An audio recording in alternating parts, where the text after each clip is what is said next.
Kaya po, purihin ng Diyos at ang inyong lingkod po ay narito po sa inyong harapan. At ngayon po, bago po tayo magpatuloy, ay nais ko po na tayo po muna ay tumayo upang tayo po ay manalangin.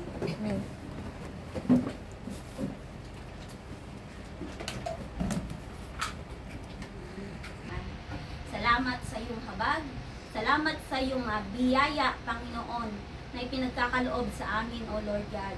Salamat, Lord, sa buhay na patuloy na ipinagagamit sa amin, Panginoon. Despite, Lord, ng lahat ng mga pinagdaanan, O God, we still here, O God, in front of you, O Lord God, to worship you in spirit and in truth.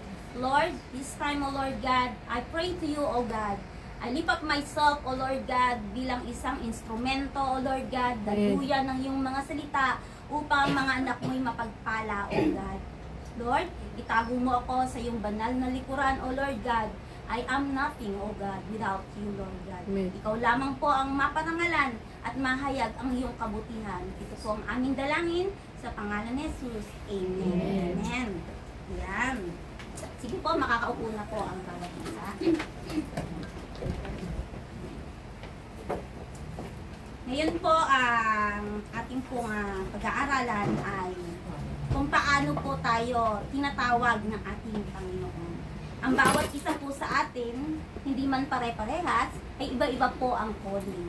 But, tinatawag po tayo pare-parehas ng Panginoon upang magpuri, upang maglingkod po sa Kanya. Ayan. So, ang title po ng ating pag-aaralan po ngayon ay Follow Me. At ang ating Bible passage ay sa Matthew 16, verse 24 to 26 po. Pwede po ba tayong tumayo sa pagbasa ng salita ng ating Panginoon? Wala. Pakibuksan na lamang po ang inyong mga Bible, hindi po pala na-type. Matthew 16, 24 to 26 ay NIV translation po tayo. Ayan. Okay po, kung nariyan na po ay tayo po ay magbasa. Then Jesus said to his disciples, "Whoever wants to be my disciple must deny themselves and take up their cross and follow me." 25, "For whoever wants to save their life will lose it. But whoever loses their life for me will find it." And 26, "What good will it be for someone to gain the whole world, yet forfeit their soul? Or what can anyone give in exchange for their soul?" Purihin ang Panginoon sa kanyang mga salita. Amen. So, napaganda po ng mensahe po ng ating Panginoon sa araw na ito. Sa bawat isa po, alam ko na tayo po ay may katawagan ang ating Panginoon. At yan po ang dapat po nating maunawaan at dapat po nating matutunan at dapat po nating may-apply sa ating mga buhay. Alam ko po sa bawat isa sa atin ay mayroon po tayong mga pinagdadaanan, mayroon po tayong mga pasanin.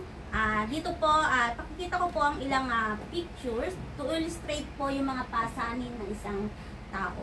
Yan po, a man carrying a sack of rice. Sino po gusto mag-uwi ng bigas? Amen! Amen, di ba? Gusto po natin yan, ng pagpapala mula sa ating Panginoon. Napakasarap po na kahit ikaw'y mabigatan, pero alam mo iyan ay blessings ng Lord. Hindi po ba? Yan. So, next naman po, yan. Naranasan nyo na po ba na i-carry kayo ng inyong mga minamahal o i-carry nyo yung mga minamahal nyo? So, they illustrate the happiness kung saan po na ang bawat isa ay kinakarga po nila. Ganun po nila ipinakikita yung kanilang pagmamahal. So, this illustrate po yung happiness at yung po magandang samahan po na magkabiyak po. Ano po? And then, ito po pangatlong nakikita ko po sa inyo. At alam ko na walang may gusto po dito sa atin. Walang may gusto nito na pasanin po ito. But it's a part of our life na pinagdaraanan din po natin. Yan. Hindi po ba ang lahat naman ay dumadaan Hindi po sinabi lang dyan na depression yung ginamit na words. Marami pong malawak po ang ibig sabihin po niyan. Yung mga problems po natin, nagiging causes po yan ng depression po natin. Yung mga trials po natin sa buhay, yan po, pasan-pasan po natin. Ang iba nga ay sabi pa nga, may pinikula o awitin pa nga si Sharon Cuneta, pasan ko ang daigdig. Sabi niya ganun, di ba? Nasa sobrang bigat po ng kanilang pinagdadaanan, ay gano'n niya nabigkas na ang mundo daw po ay pasan-pasan niya na sa kanyang balikat. Yun po ang sabi niya. So, lahat naman po tayo ayaw natin ito. Subalit, wala po nakakaligtas dyan. Lahat po tayo talagang dumadaan sa proseso na dumadaan tayo sa mga trials, sa mga struggles sa ating buhay. But, ang sabi nga, kapag nananampalataya tayo sa ating Panginoon, hindi na tayo pababayaan. Pero sa ating mananampalataya, ay meron po tayong dapat na kinakarga talaga sa ating buhay mananampalataya. At ito po yung nais ng Lord na ating batahin. Yan. Dapat po, we need to carry our cross. As Jesus Christ, the illustration how He carried the cross for our salvation. Naniligtas tayo ng Panginoon na alam po natin, marami sa atin, na pag sinabing cross, because of love of God, yan po yung ating laging unang iniisip. Ang kahulugan ng cross para sa atin ay ang pag-ibig ng Diyos. Amen. Subalit po, kulang po ang katuroan na yon kung yun lamang po ang ating nalalaman na ang cross ay pag-ibig ng Diyos. Dapat po alam din natin na doon sa cross, tayo din po ay pinalaya sa ating mga kasalanan. So, hindi lang po all about love ng God. Incomplete po yung katuruan po na yon kapag po tayo lagi nang nakastick doon sa sinabi natin na what is cross for you? Love of God. Dapat po alam natin na through cross ay pinalaya tayo ng ating Panginoon sa pagiging alipin sa ating mga kasalanan. Amen po? Ayan. So, dahil po dyan, sa ating pong Bible passage na binasa, paano po natin masasabi na tinatawag tayo ng Lord? Paano ang Lord ay called us? Sabi niya ay follow me, sabi ng ating Panginoon.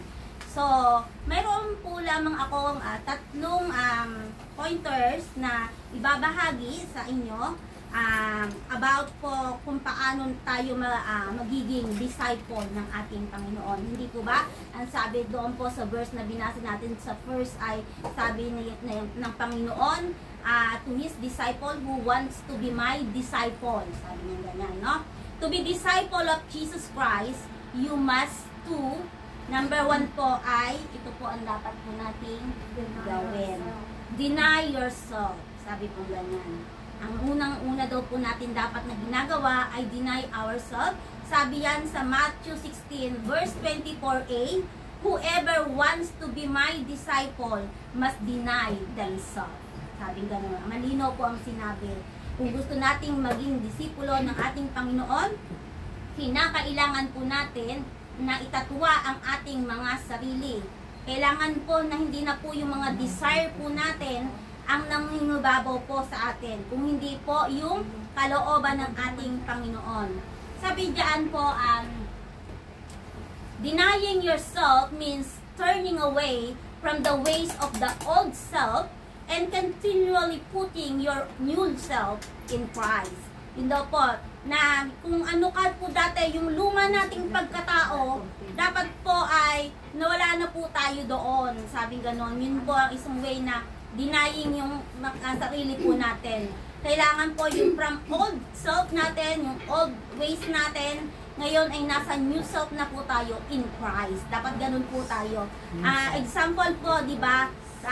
Si Apostle Paul, kung paano po siya ay binago ng ating Panginoon. Kung totoosin po natin, si Apostle Paul po ay, ano po siya, magagaling siyang followers po.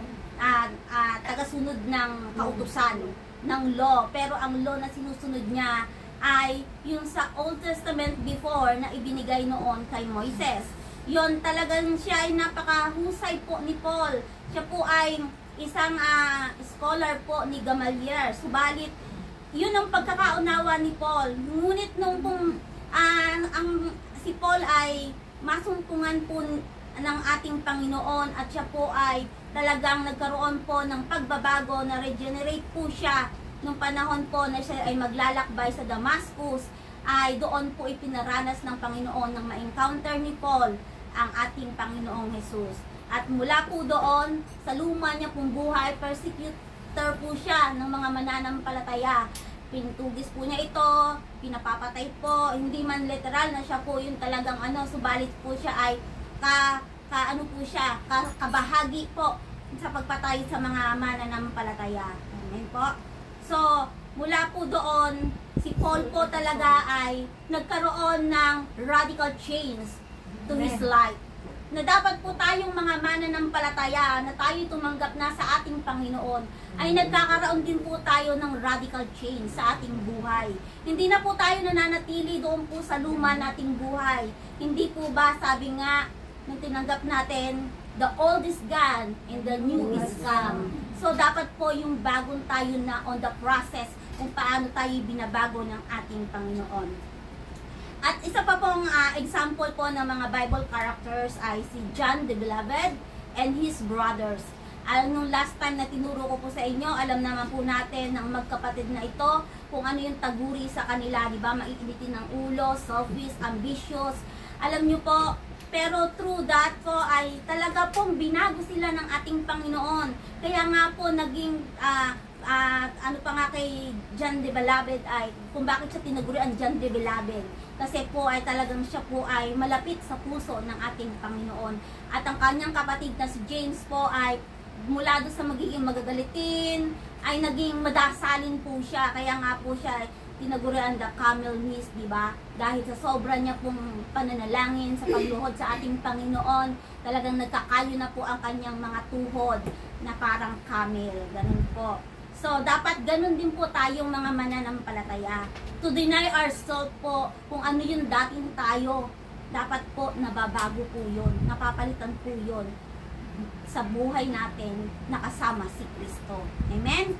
At denying yourself also, you have willingness to give up everything. Willing po ba tayong i-give up ang lahat ng bagay sa buhay natin? O may mga reservation po tayo dyan. Baka naman po, Lord, susunod po ako sa iyo, I deny myself.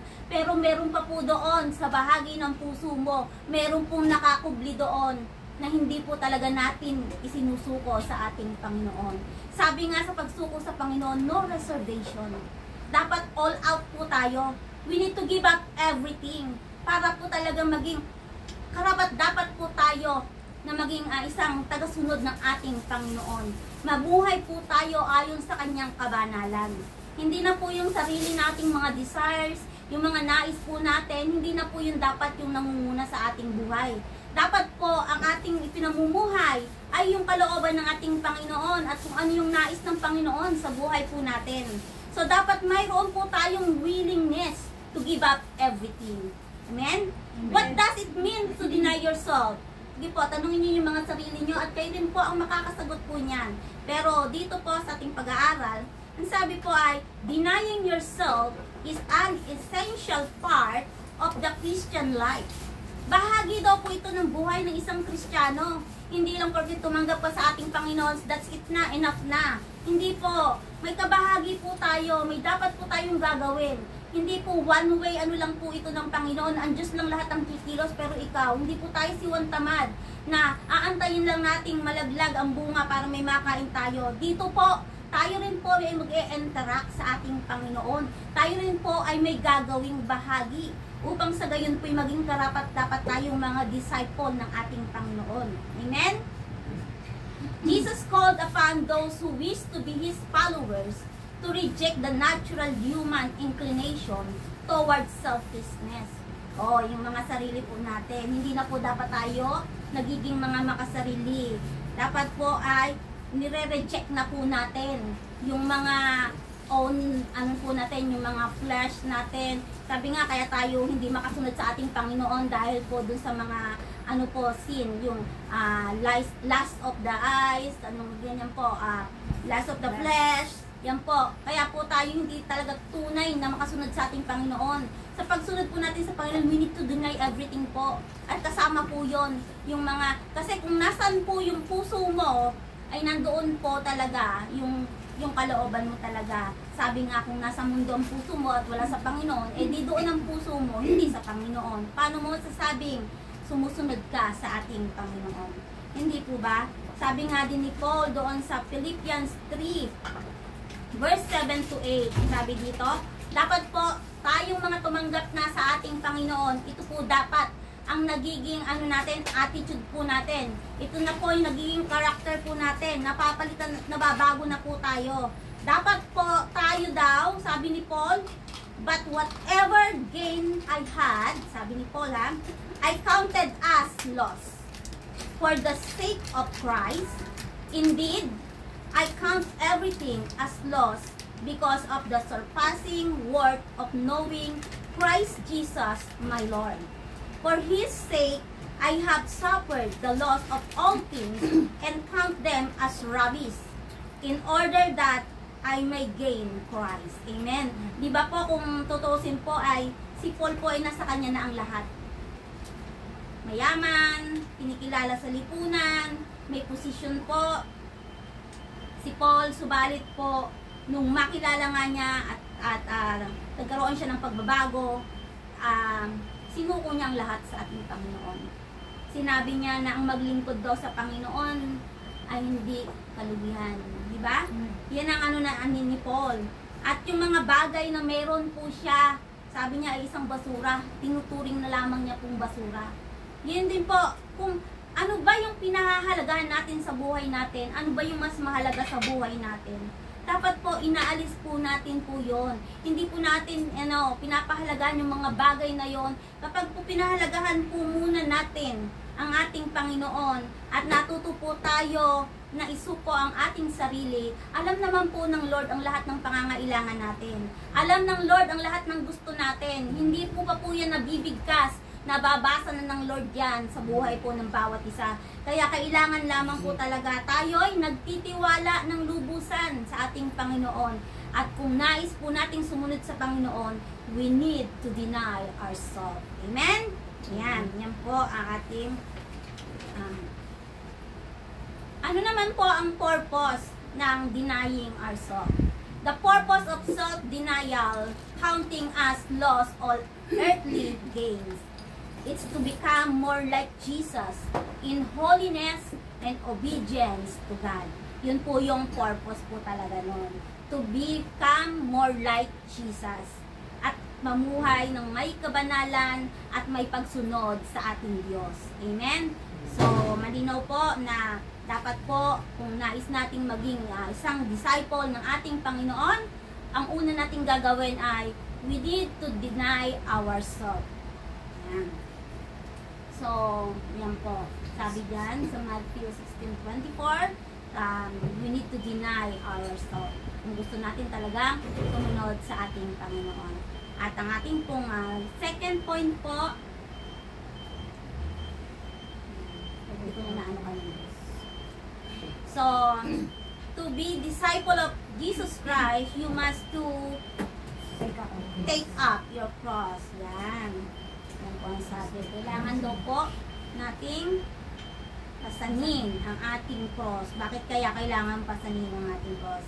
Sabi din po doon po sa same din po sa Luke 9:23b, ganyan din po ang sinabi, take up their cross daily and follow me. Kasi po dito, yan po ang sinabi, must deny themselves and take up their cross and follow me. Pero sabi po sa ibang book of Luke, sabi doon, take up their cross daily.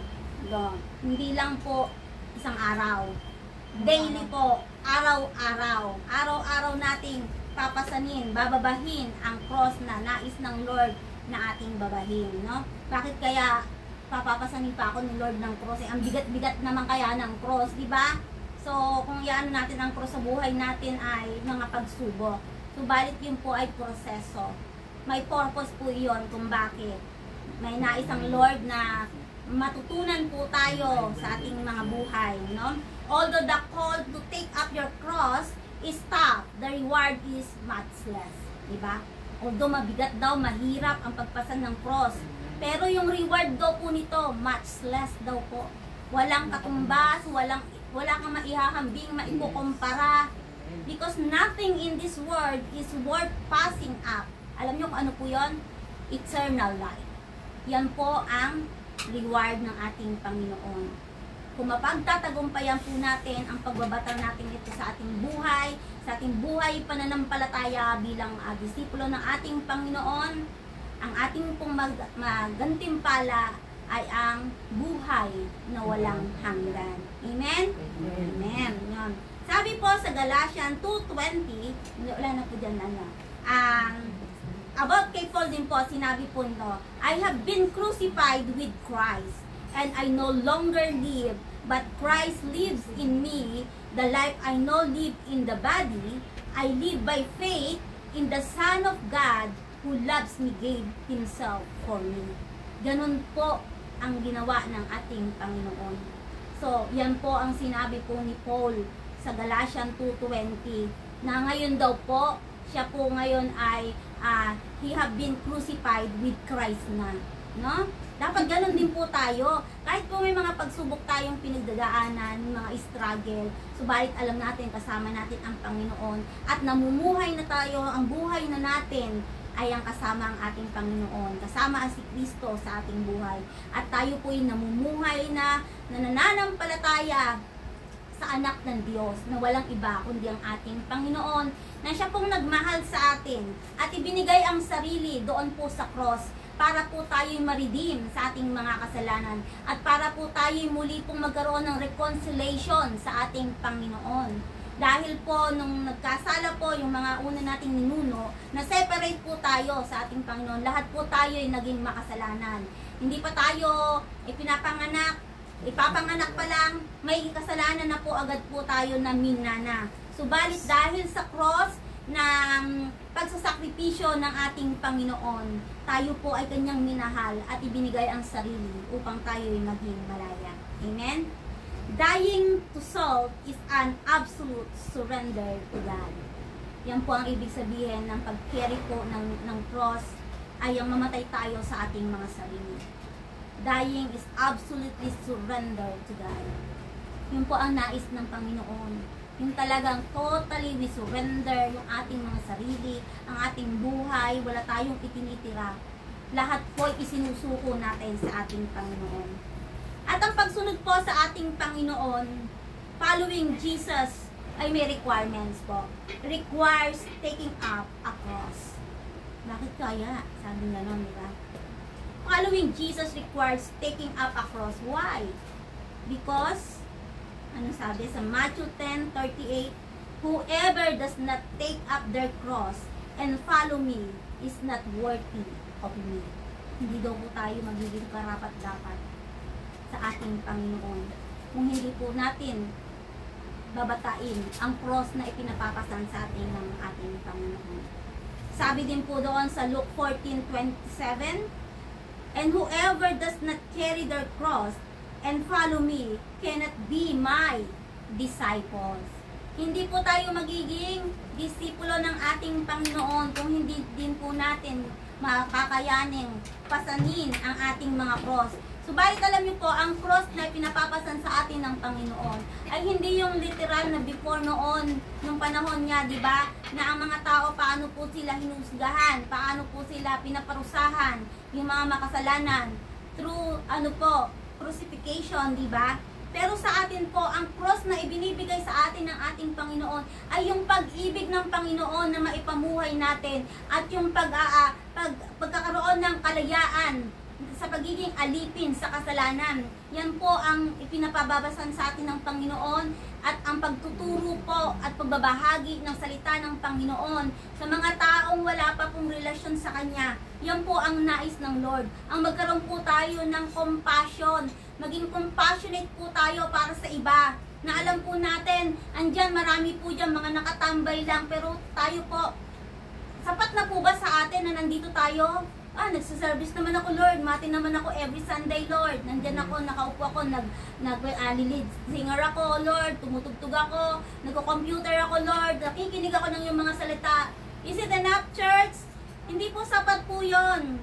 Ang nais po ng Lord, babahin mo ang cross na kung saan ang nais niya magkaroon po tayo ng compassion for others. Na iyon po ang binigay ng Panginoon sa atin. Nagkaroon siya ng compassion sa atin para ikaw at ako ay magkaroon po ng kaligtasan. So, yun din po ang nais ng Lord para sa atin. Hindi po tayo makontento na tayo nakaupo lamang dyan. May mga upuan pa pong mga bakante. Kailangan po na magkaroon po ng kaluluwang nakaupo diyan upang sa ganun po ay makaranas din sila ng pagmamahal ng ating Panginoon. Maranasan din po nila ang presensya ng ating Panginoon kung saan po tayo pinagpapala ng ating Panginoon. So dapat po, kailangan balbahin po natin, pasanin po natin ang cross na ipinapapasan ng ating Panginoon. Amen? Amen. Amen. So those who wish to be disciple of Christ must need to discipline themselves in their everyday life by living in a way that is honoring to Him and others. Yun po yung nais ng Lord. Na tayo daw po ay mamuhay na binibigyan po nating karangalan ang ating Panginoon at ino-honor po natin ang ating kapwa. Hindi porkit magaling ka sa ganitong aspeto, alam mong hindi magaling yung isa, ay puputsain mo na siya o pagchichismisan mo na siya na lahat ng mali niya nakikita natin, pero ang mga sarili natin hindi po natin nakikita. Hindi puro ako. Dapat makita mo rin po, makita natin yung kapwa natin. Hindi na lang ako ang magaling, ako ang kaya ko to, ako yung kakanta, ako yung sasayaw, ako yung tutugtog, iyon ang lahat kasi ayaw mong magtiwala, ayaw mong i-honor yung iba, ayaw mong bigyan ng kabahagi ang iba para makapaglingkod sa ating Panginoon. Dapat po, nagkakaroon tayo sa kanila ng pag-o-honor din. Na alam natin kahit mahina po sila sa ganitong aspeto, pero we need to encourage them na may ibang aspeto po sila na alam natin mag-e-excel sila, na doon sila gagamitin ng ating Panginoon. Na ang bawat isa po sa atin may bahagi po tayo. Alam nyo po, katulad po ng bahagi ng ating mga katawan, iba-iba po ang pinaggagamitan po niyan. Na ikaw kung magaling ka sa ganitong bagay, kahit sabihin po natin ng isang mananampalataya ay naglilinis lang siya. Siya po ay hindi lang siya. Malaki pa rin po ang bahagi niya sa kingdom ng ating Panginoon. Dahil yun yung ministry na nakalaan sa Kanya. Ang bawat isa po sa atin, iba-iba yung gifts na binigay ng Lord. Iba-ibang ministry po tayo inilaan ng Lord. Bakit? Para matugunan ang edification ng isang iglesia. Yan po ang nais ng Diyos sa atin. Na kailangan po hindi ikaw lang ng ikaw. I-honor mo din ang iba dahil magbibigay po itong kaluwalhatian sa pangalan ng ating Panginoon. Amen? Ano po ang ibig sabihin po nito? This means, number 1, treating others with respect. Yan. Kailangan po magkaroon tayo ng respeto. Okay lang po na masita natin yung kapwa natin in a nice way po. Halimbawa po, hindi sa in public, ano natin siya, ate, may sasabihin ako sa iyo mamaya, ganito. Kausapin po natin na kayo lang, dalawa, o may kasama pa kayo, na hindi yung mapapublic, magtitingin na ng mga tao, na mag-focus po sa kanya ng kahihiyan, at bababa po yung kanyang self-esteem. Dapat po, respetuhin po natin ang iba. Ang bawat isa po sa atin ay mahalaga. At dahil po, pinapahalagaan tayo ng ating Panginoon. And number 2 po, ano po ang, bakit po kailangan babahin natin ng cross? It means, setting time aside to study His Word. Hindi lang po sapat na tayo pinagsisimba every Sunday. Hindi yung nagdadasal lang tayo. Thank you Lord, good morning Lord, amen. Hindi po enough po yun. Dapat po nagseset po talaga tayo ng oras kung saan nagme-meditate po tayo ng salita ng ating Panginoon. Diba sabi sa Joshua 1:8, meditate day and night. Hindi po sinabing day lang at hindi sinabing night lang. Day and night po ang inutos ng ating Panginoon upang pagbulay-bulayan ang kanyang mga salita upang tayo po ay may guide ng ating Panginoon. Because through His Word, ito po yung tanglaw ng ating buhay. Ito po yung direksyon na magbibigay po sa atin sa katagumpayan na ninanais po natin. Amen?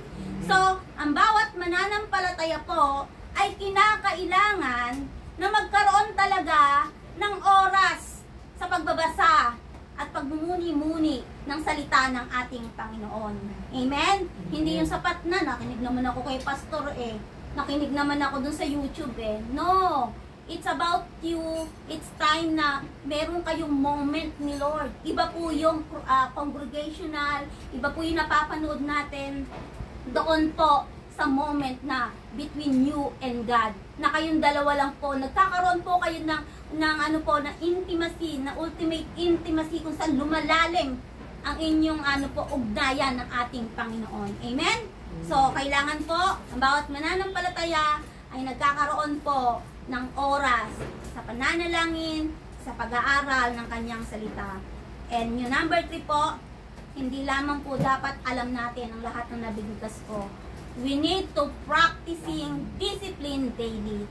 Araw-araw po, dapat po ay pinapractice, ina-apply po natin all knowledge and learning useless without application in our lives. Amen? Para alam pong sabi dyan pumasok sa isang tenga tapos lumabas po sa kabila. Kailangan po nakikita to sa ating pamumuhay sa araw-araw. Amen? Hindi lang po tayo ay puspos sa araw ng linggo o sa araw ng Sabado, kundi sa bawat minuto ng ating buhay, nakikita po talaga na ipinamumuhay natin ang nais ng Lord sa ating mga buhay. Amen? Amen. So sabi nga doon sa passage natin kanina, sa verse 25, for whoever wants to save their lives will lose it. Diba? But whoever loses their life for me will find it. Ang ibig sabihin po niyan, kung hindi po natin bababahin ang cross na nais ng Lord, kung hindi tayo susunod sa ating Panginoon upang maging disciple niya, kung ang iniingatan lang natin ay yung mga sarili natin, yung mga gusto po natin, mas lalo po tayong mawawalan. Ngunit, yung sino naman daw po yung whoever loses their life, sabi gano'n, na para sa Panginoon, sila naman daw po ang makasusumpong nito. Amen? Alam nyo po, kung alam niyo po yung mga history ng iba't ibang disciples, kung paano hanggang kamatayan ay sumunod po sila sa ating Panginoon. Si Peter, kung paano siya po ay talagang sabi niya, nung pinako po si Peter, hindi po siya pumayag na ipako na katulad ng ating Panginoon. Alam niyo po ba, pabaligtad na ipinako si Peter? Dahil sabi niya, hindi siya karapat-dapat na katulad sa ating Panginoong Yesus. Kaya ninais niyang mamatay na kahit siya nakakross, pabaliktad po. Ganun po ang naging execution ng kamatayan ni Peter. Marami pa pong mga disciple kung saan hiniwa po ang hinati ang katawan sa pagsunod sa Panginoon. Ganun po katindi ang kanilang pong pananampalataya sa ating Panginoon. Talagang hanggang kamatayan po, doon po makikita ang sinasabi. Subalit kahit ang nakamtan nila kamatayan dito sa lupa, sa persecution at execution ng tao, subalit sabi po doon, for me will find it. Sabi niya gano'n. Ano po ibig sabihin? Their life. Ang ibig sabihin niyan, ang buhay na walang hanggan, the eternal life po, ang nasumpungan po ng mga disciple na ito sa pagsunod sa ating Panginoon. Amen? Gayon din po, di ba? Sabi nga doon sa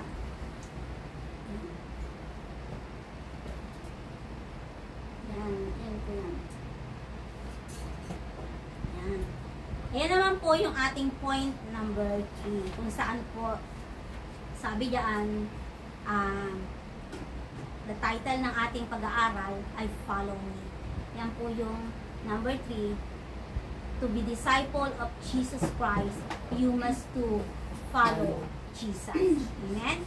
Sabi doon sa Matthew 16:24b, take up their cross and follow me. Sabi doon sa dulo, follow me. Nag-end po siya sa follow me. Kailangan po tayo sumunod. Amen po.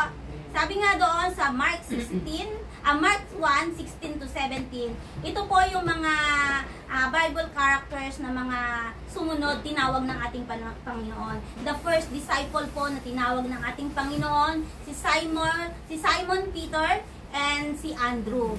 Simon po ang pangalan niya before, but nung nagkaroon po siya ng pagtanggap sa ating Panginoon, siya na po ay si Peter. Amen? So, at ang kanyang kasama po ay si Andrew. Sabi ganon, as Jesus walked beside the Sea of Galilee, he saw Simon and his brother Andrew casting a net into the lake, for they were fishermen. Nangingisda po sila, sabi ganon. And then sabi po ng Lord, come, follow me. Jesus said, and I will send you out to fish for people. So, tinawag po sila ng ating Panginoon. Same din po si James na anak ni Zebedee, at ang kapatid niya po na si John the Beloved po, hindi na po po. Na kung paano rin po sila tinawag ng Panginoon, sila din po ay mangingisda. So, these four person ay mangingisda po sila. Sila yung first disciple na tinawag ng Panginoon na immediately po talaga, literally po talaga, ay sumunod sa ating Panginoon. Iniwan po nila ang kanilang mga lambat, ang kanilang bangka, nang sabihin ng Panginoon, come and follow me. Sumunod po sila sa ating Panginoon. Ganun po ang pagkakatawag po sa kanila. Ngunit sa kapanahunan natin ngayon, hindi naman po hinihingi ng Lord, come and follow me, iwanan mo ang iyong trabaho. Paano mo naman mabubuhay ang pamilya mo? Hindi po yon. Ngunit ba itinuturo po ang kaparaanan ang ating Panginoon na tayo'y makasusunod pa rin sa Kanya, na kahit po tayo may mga trabaho, na nakakasunod tayo sa Kanyang kalooban at nakakalakad sa Kanyang kabanalan. Sabi po diyan ng ating Panginoon, sabi din sa Mark 10:21, kung alam niyo po ang kwentong ito, the rich man. Sabi doon sa the rich man, Jesus looked at him and loved him. One thing you lack, he said, go sell everything you have and give to the poor, and you will have treasure in heaven. Then come, follow me. Ang ibig sabihin po nito, kung ang nakakalam po ng kwentong ito, mayroon pong mayamang lalaki na lumapit sa ating Panginoon. And then sabi niya sa ating Panginoon, paano ako makakapasok sa kaharian ng langit? Sabi niya po, no? So, sabi ng Panginoon, kung sinusunod mo ba ang utos ng Diyos? Ang sabi niya, dahil siya followers po ng law, sinabi niya na lahat nun ay sinusunod po niya. So, ang galing, di ba? Kung di makakapasok na yun sa kingdom ng Lord. Dahil alam ng Lord na sinusunod niya yung law na yon, pinafalo niya yon, minamahal niya yung mga magulang niya, mga kapatid niya. And one thing nag-asang ating Panginoon inutos sa kanya, dahil alam niyang mayaman siya. Ipagbili mo ang lahat ng iyong kayamanan. At after mo ipagbili, ipamahagi mo ito sa mga mahihirap. Alam niyo po kung ano yung naging tugon ng lalaking mayaman? Nalungkot po siya. Amen. Nalungkot po siya. Kasi pinaghirapan po niya yun eh. For the longest time ng kanyang buhay, na pinagpagalan niya yun para maipon, maimbak niya ang kayamanan. Tapos sasabihin lang, ibenta, tapos ipamigay. Hindi ba? Tayo po, sa ating mga sarili, tayo po ang makakasagot. If God asks you right now, at sinabi ng Lord, anak, nagawa mo ang lahat, isang bagay ang hihilingin ko sa'yo, ibenta mo ang lahat ng ari-arian mo at ipamahagi sa mga mahihirap. So ano ang magiging tugon po natin? Diba? Yung lalaking ito, anong tugon niya? Nakakalungkot po. Nalungkot po siya, nakayupo, na umalis. Kasi ang sabi ng Lord, kung magagawa mong ibenta yan, then after that, follow me. So, ibig sabihin, mas pinili niya po yung kayamanan niya kaysa sumunod sa ating sarili. Hindi niya po naisip na yung kayamanan niya, pinakain, tinatanga, nawawala. Subalit, yung maipagkakaloob sana ng ating Panginoon na buhay na walang hanggan ay kanya pong na-miss sa kanyang buhay. Ang ganda po ang kwento ng mayamang ito. Kung naano nyo lang po yung iba't ibang sa New Testament, dumating pa po sa panahon na may isang mayaman din na siya nung namatay po siya ay talagang ipinakita po talaga na inillustrate po dito na there's heaven and hell. Nung namatay po siya ay napunta po siya sa impyerno at si Lazarus po na mahirap ay napunta sa langit. At grabe po yung kanyang pagmamakaawa pero it's too late na. And even humihingi siya ng kahilingan sa Panginoon na magpadala ng mga tao para sa kanyang mga kapatid kasi may mga kapatid pa siya na ayaw niyang maranasan ng mga kapatid niya yung pinagdadaanan niyang hirap sa impyerno. Subalit, yun po ay ang mga kapatid lang din niya po ang makakatulong nun. No? Kahit tumiling siya, late na po yun. Kahit magmakaawa po siya, wala na pong magagawa. Kasi siya na po ang kumuha ng judgment para sa sarili niya. Nung time na tinanong siya ng Panginoon, may pagkakataon sana siya, pero sinayang niya. Kaya sa oras na ito, kung nangungusap sa inyo ang ating Panginoon, ang banal na Espiritu, hindi man literal na mga kayamanan o may mga bagay na nais na hinihingi ang Panginoong isuko mo at magkaroon ka ng respeto sa kapwa mo, mahalin mo ang kapwa mo, magkaroon ka ng compassion, at makakabalik at makakaharap sa ating Panginoon at sasabihin mo sa Panginoon, susunod po ako sa iyo. Amen? Amen. So, sabi din po doon sa John 6:26, ito naman po yung feeding the 5,000 people. Kung naalam niyo po ang kwentong ito, sabi doon, Jesus answered, very truly, I tell you, you are looking for me, not because you saw the sign I perform, but because you ate the loaves and have you filled. Ang mga tao pong ito, after mapakain, ang sabi po nila, ay gusto nilang sumunod sa ating Panginoon. Subalit nakita ng Lord yung motibo po ng bawat isa. Na dahil gusto nilang sumunod sa Panginoon, hindi dahil gusto nilang maglingkod, o hindi dahil gusto nilang mag-isang disciple ng Panginoon. Sumusunod sila sa Panginoon dahil after sila sa mga pagpapalang ibinibigay ng Lord. Dahil sila po ay nabusog ng araw na yon, nakita nila kung paano ang Panginoon gumawa ng himala mula po doon sa 5 tinapay. Sabi, 5 tinapay ba ang sabi doon? At ilang isda daw, 2 dilis ba ang sabi? 2 isda ang sabi doon. Sabi po dyan. Pero imagine nyo po, after pa nilang makakain, grabe pa po yung naipon nila. Ilang basket po na punong-puno yung natira para po magkaroon pa ng ibang pagpapala. So sabi po dito sa Bible passage na to, ano po yung ini-illustrate dito? Tinitingnan dito na kahit sinasabi mo, nandiyan ka every Sunday, sumusunod ka sa leader mo, sa leader mo, sa pastor mo. Pero bakit ka sumusunod? Dahil ano ang motibo mo? Dahil nagigain ka lang ba? Nakukuha mo lang ba yung mga nais mo? Pero ang nais po ng Panginoon ay makita po talaga yung deep commitment po natin sa Kanya. Na magkaroon po tayo ng strong commitment sa Panginoon na despite and despite all struggles, trial, problems na pagdadaanan natin, nakasusunod pa rin tayo sa ating Panginoon. Nananatili pa rin tayo sa paglilingkod sa ating Panginoon. Ano man po ang ating pagdaanan, sabi sa isang awitin, dumaan man ako sa ilog, hindi ako malulunod. Dumaan man ako sa apoy, hindi ako masusunog. Bakit po? Dahil kasama natin ang Diyos. Hindi po tayo pababayaan ng Diyos. Amen? Amen.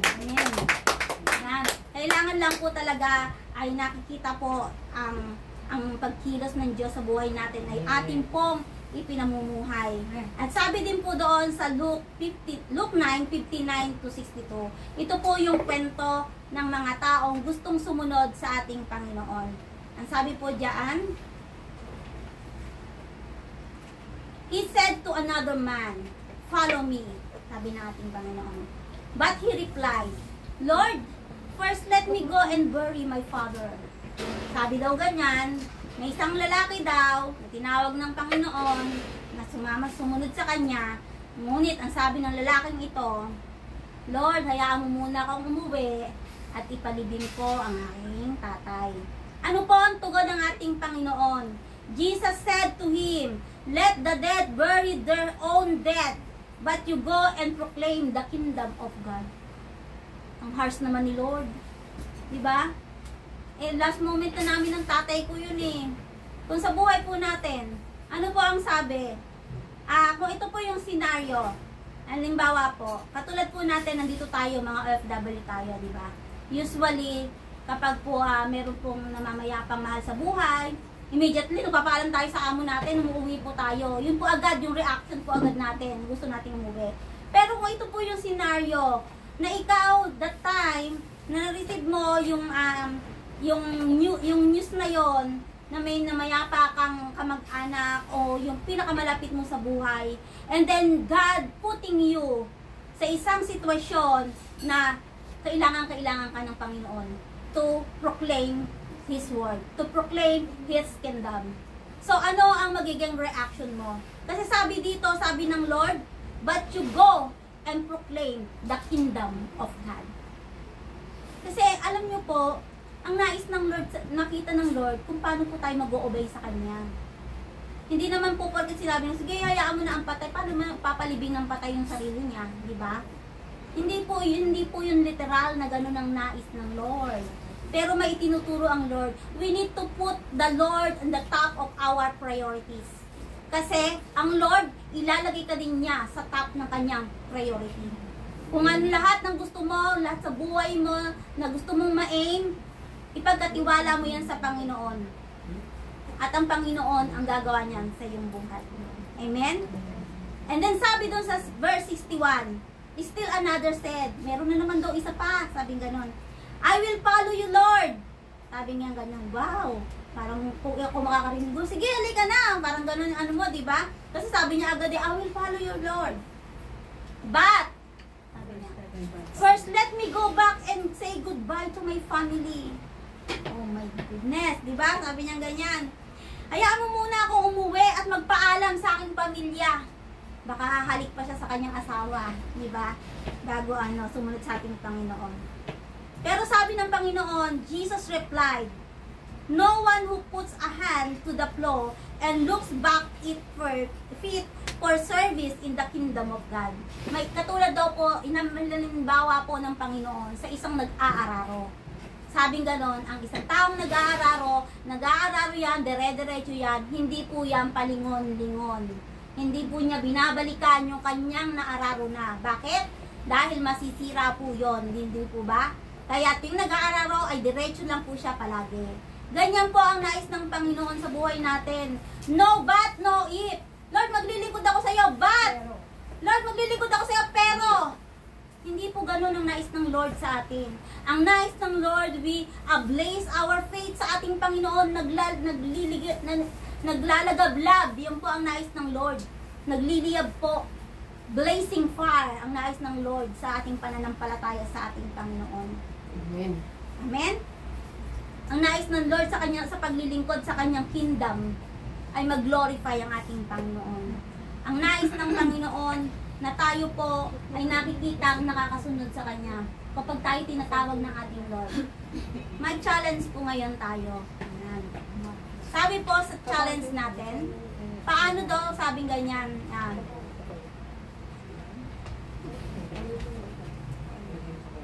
To be disciple of Jesus Christ, you must to first, deny yourself.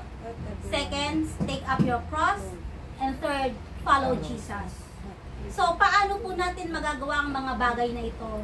Sabi po doon sa challenge sa Matthew 7:21. Sabi ito po yung malalaman kung true o false disciple tayo. Sabi diyan, not everyone who says to me, Lord, Lord, will enter the kingdom of heaven, but only the one who does the will of my Father who is in heaven. Ang linaw po ng sinabi po diyan. Ang sabi daw diyan, one who does the will of my Father who is in heaven. Yung tao lang daw po na tumutupad, gumagawa sa kalooban ng ating Panginoon. Yun lamang po ang makakapasok sa kaharian ng kalangitan. Amen? Kahit sabihin mo, Lord, naglingkod naman ako sa iyo Lord, nagpalayas naman ako ng mga masamang espiritu. Lord, nagbibigay ako ng tithes. Lord, every Sunday, nandito po ako sa iyong gawain. Lord, nag-devotion po ako. Pero ang tanong po dyan, ginagawa mo ba ang kalooban talaga ng ating Diyos? Amen. Tayo lamang po ang makakasagot niyan sa ating mga sarili. Kung tunay po ba talaga tayong nakasusunod sa ating Panginoon. Amen? And lastly, our application. Sabi po doon sa John 14:15, this is my favorite verse po. Memory verse ko din po ito. If you love me, keep my commands. Kung mahal natin ang Panginoon, kung mahal natin ang Diyos, we need to keep His commands. At nakikita po ito sa ating buhay. Amen? Sige po, tayo po ay tumayo at ating pong awitan ng ating Panginoon.